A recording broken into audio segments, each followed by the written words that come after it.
ரத்தம் கையில் இருக்கிறோம் சொல்லுவேன். எனக்கு நீங்கள் தான் மட்டும் சொன்னேன். உங்கள் வியாழோட குத்தப்பட்ட ரத்தம் பாய்ந்ததை தண்ணி ரத்தம் பாய்ந்தது, அந்த ரத்தமும் தண்ணீர் என்னோட சேர்த்துல இருக்கணும். உங்களுக்கு சித்தம் தான் மஞ்சள் ரத்தம் ஏறட்டும் இல்லாட்டா வேண்டாம். மற்ற சோதனை ஆப்ரேஷன் பண்ணும்போது நான் ஒன்றும் சொல்லலை. நல்ல வேலை 2-3 நாள் டைம் கொடுத்துருந்தாங்க. பணம் நாங்கள் ரெடி பண்ணிட்டு வரேன்னு சொல்லிட்டு வந்துட்டோம்.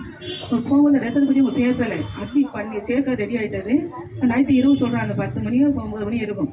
உங்கள் அம்மாவுக்கு ரத்தம் எத்தனை ஆப்ரேஷன் பண்ண முடியும், ரத்தம் வேணும் அப்படின்னு பையன் போய் அந்த குடலில் போய் சொல்லி வேலை சொல்லி எங்கள் குடல் இருக்கான். அவங்க வந்த பையன் கையெழுத்து போட்டான். கத்தருக்கு நான் கிருவேன் மண்டலத்தை ஏற்றாதபடி என் தேவன் எனக்கு பலத்தை கொடுத்து சுகத்தை கொடுத்து இந்த ஆபத்தை நல்லபடியாக முடித்து என் ஜீவனை கொடுத்தாரு. சத்துரு வெள்ளம் போல் வந்தாலும் ஆவியார் கொடியேற்றி எல்லா சதியும் முறியடித்து எங்கள் எண்ணெய் பிள்ளை தாயின் இடத்தை சுகத்திரமாக வைத்திருக்காரு, நிலையாட்டி வைத்திருக்காரு. அதுக்காடி கொடி கொடிய சோதரம் அந்த சாட்சி இயேசு இனி நாமத்துக்கு மையப்படுவாங்க. அந்த வீட்டை கட்டி கொடுத்து நம்ம இதுக்கு முன்னாடி ஒரு முறை கிறிஸ்மஸ் ப்ரோக்ராம் நடத்தும், கீழே நடத்தும். அந்த இடத்துல